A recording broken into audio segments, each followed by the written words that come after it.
Hey, what is going on, everybody? Faceless Boilon here. I'm actually going to leave my cam box here, and maybe you guys can just imagine that I am there.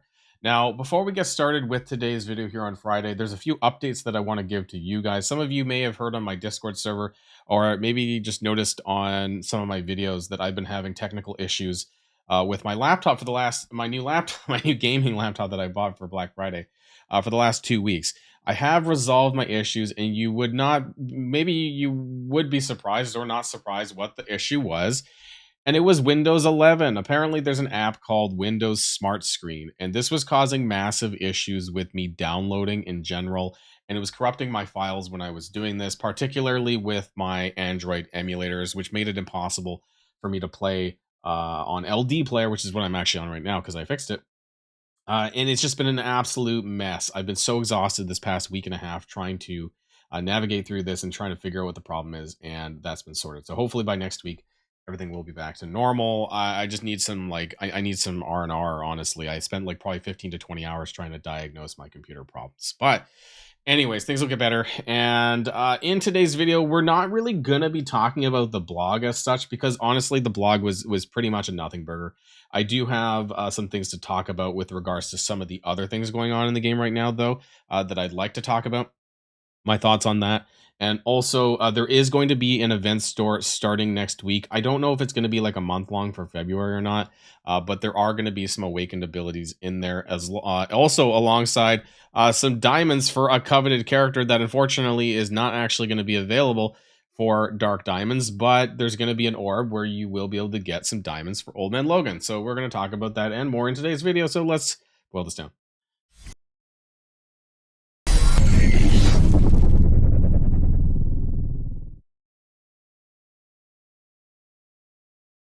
So there's gonna be diamonds for, or sorry, awakened ability. Let's start with the awakened ability materials. So it's called Cupid's Emporium, and that's going to be involving you spending your Cupid's arrows, which is going to be next week's main event. So you're going to be spending campaign energy. Of course, there's an energy event.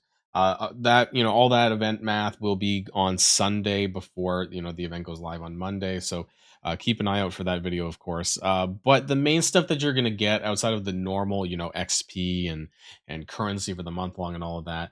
There is going to be awakened ability materials in the event store for Shadow King, which is interesting because I don't know. You know what? Oh my god, I almost finished this. This was from the Alliance donations. I'm 188 out of 200, and they scrapped that. Good god. So I just want to finish that. I didn't have anything on the special, so I think I did buy some battle passes or some strike passes rather while Shadow King was running. I think that's how I ended up getting this because I didn't buy it directly, and then I don't have the passive, which is kind of important too as well. So hopefully I'll be able to pick up those. There's going to be awaken abilities for 3 characters, and that's going to be for Shadow King. It's going to be for, I believe, Old Man Logan. Or sorry, not Old Man Logan. Ares. I believe Ares is going to be in there. Which is, do I need them? Where is my Ares? Is he? How far down is he? Ares. Here we go. So I actually have 3 out of 4 of them. So I guess they never made the ultimate available. I think if you've been paying attention to the other event stores, then you would have these other ones anyways. This one's okay, I guess. Ability block for 2 turns instead of 1 turn. That's pretty big actually if you're using Ares anyways on a regular basis and flipping 3 negative effects instead of 1. So that's pretty good. And then there's going to be some awakened abilities for Blade. But the weird thing about this one, though, I mean, I already have these. I forget where I got these, honestly, probably from the event stores as well. But I don't have the special, and more importantly, I don't have the passive. But there is one thing that I want to point out about what this is all going to mean. Strangely, it actually doesn't really make that much of a difference because over here there was a post on Reddit from Pathfinder talking about how later on today, which honestly by the time you're watching this video could already be there, that there are going to be some awakened abilities in the War Store. And so it says slot 1, all 4 of Captain Britain's awakened abilities are going to rotate. Slot 2, all 4 of Blade's awakened abilities. And slot 3, Emma Frost X-Men special, passive and special, and Ancient One passive and special. So there's going to be 3 slots, of which 4 abilities are going to rotate through that. It's funny because Blade's also going to be in the event store next week, but probably do not buy it from the event store next week. Instead, use it on Shadow King probably. I don't know. I guess it's just going to be directly for war credits. I mean, I got to assume that that's probably what it's going to be for because maybe Elite War credits. I mean, I don't know, right? It's going to be basically on the top row of the War store. I guess that's something they want to do, and for better or for worse, it's okay. But really, like, I don't know what's going on. They really need to do something about these stores because it's just so empty. Like, yeah, new characters come in, but look how many. Look at this: 2.5 million Crucible credits, 700,000 Elite Crucible credits, 1.38 million War credits, 1. It's the same number actually, and then Alliance credits is what it is there, but there's just so many like dead stores that they really need to do something about. Honestly, even the raid store is kind of dead by now. I used to, use my raid credits to funnel into, I think I mentioned this before, into raid orbs, which recycled into Ultimus credits, and then I would go into the Ultimus store and then recycle the Ultimus orb to try and get more shards for characters, especially the new characters into the bumps. But honestly, this made like very little difference these days due to the farmability aspect. Bumps is like 3 months after the character comes out, not like 1.5 to 2 that it used to be. So it's less of a deal to do the Ultimus Orb recycling. I don't really do that much that anymore. So it's just, yeah, it's crazy state of the game when it regards to the stores and all that.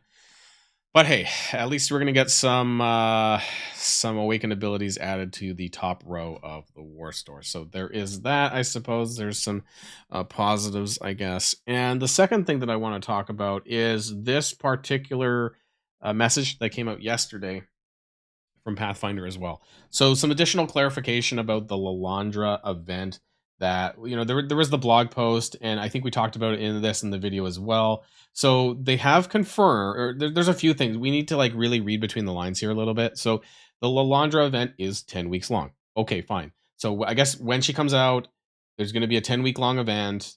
All players can achieve all players. So let's hold them to the fire on this one. All players can achieve a 7 yellow Lilandra in 10 weeks if they regularly play the game. So this is in bolded and very interesting because I don't know what their definition of regularly play the game is. I don't know if this is 100% free to play. I don't know if they've made further clarifications on that. But it does go further and say those who will participate in the Starjammer Showcase, aka if you're buying the other characters for the team, like Howard the Duck and Havoc, who are going to be on the team, then if you buy those and you get Chapter 2 unlocked with the Showcase, you will earn shards faster and reach 7 yellow Lilandra sooner. Probably because they've said that in the Showcase, there's going to be that Mcron Crystal currency, which is going to go towards the milestone. And so you'll pick up Lilandra shards faster, I guess is what they're saying. But this makes it sound like that free-to-play players will get a 7-star Lilandra in 10 weeks. And this is pretty crazy because I don't think in the history of the game, aside from maybe a legendary character for a trial, I don't think 7 yellow stars have been given in 10 weeks ever before. That is very quick. And so this is interesting as to why that they're doing this, if this is going to be how it turns out. And again, this is something that we're going to have to follow because I'll be honest, I am a little skeptical. We'll continue to address the feedback and questions on this topic if you have them. So here's the thing. Starjammers is expected to be the anniversary team in March, right? So I don't know the release order. Lilandra could be the last character. She could be the first character. I kind of suspect that she's going to be released first, but she's not going to be buyable, right?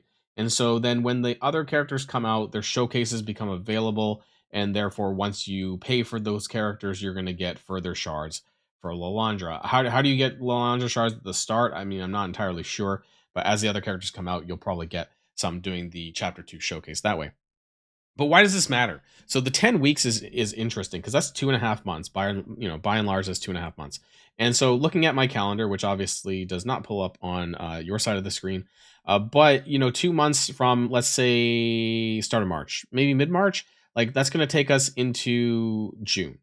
And so the reason why I think that this is important is because the 7 yellow is very particular here.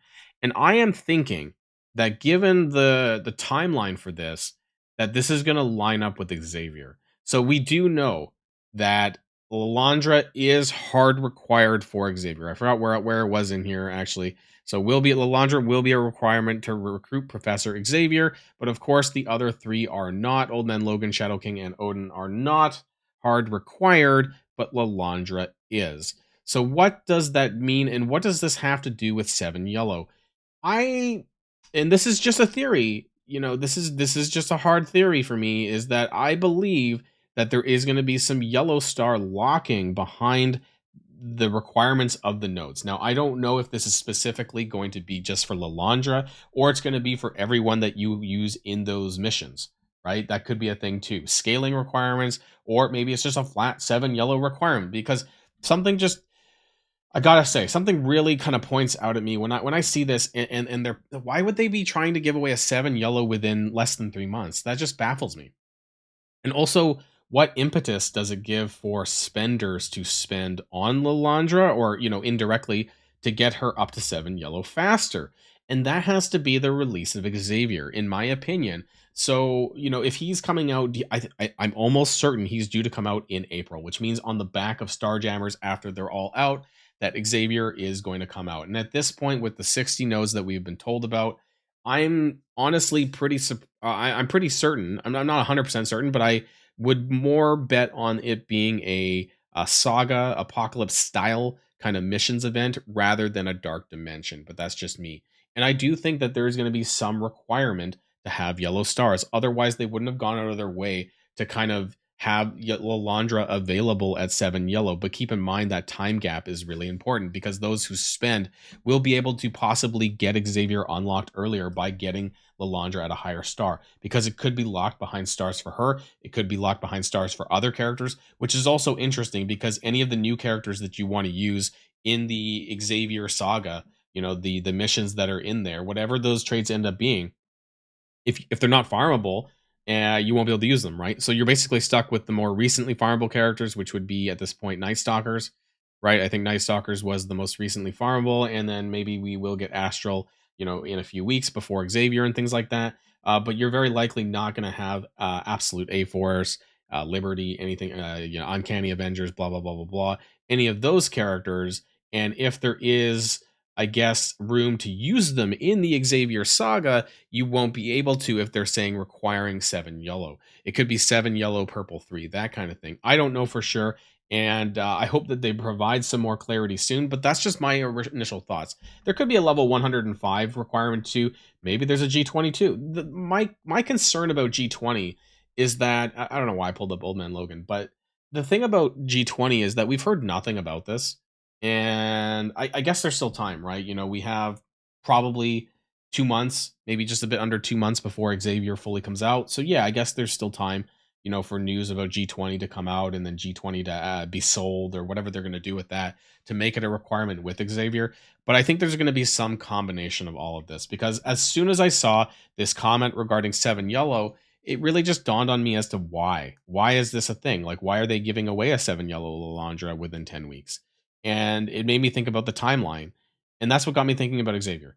And so I think there is some connection here. I obviously have no 100% proof about this, but that's just my initial thoughts about where they're headed with this Starjammers release, with this Lilandra release, and what we might expect out of the Professor Xavier event.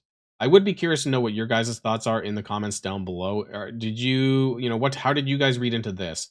If you saw this, and if you didn't, if this is your first time seeing it, let me know how you read into it now. And because I'm kind of suspicious that it's just going to be a flat out like dark dimension stuff. I don't think they're going to be doing something unique, I think, for this. And why are they just going to require a Lilandra hard required?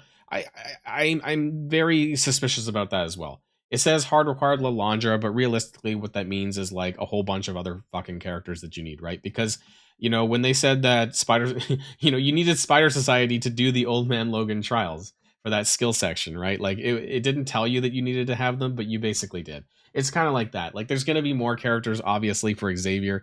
Maybe Lilandra is the only hard required one, but realistically, you're going to want Old Man Logan, you're going to want Odin, and all the other ones that they're saying that you don't actually need. I don't know, there's my Odin up there. So let me know what your thoughts are in the comments down below. Just a smaller video here for Friday, but I'm going to have some videos over the weekend as well. I just need some R&R. And some, just I need to have a drink maybe. Over the last week, I've just put in a lot of hours into trying to fix my computer issues, and luckily I have, but I just need to kind of take up a bit of a break. So that's it for now, everyone. Have a great rest of your week, start of your weekend. Sorry, my bad. And I'll see you guys on the next videos on the weekend. Boilon signing out.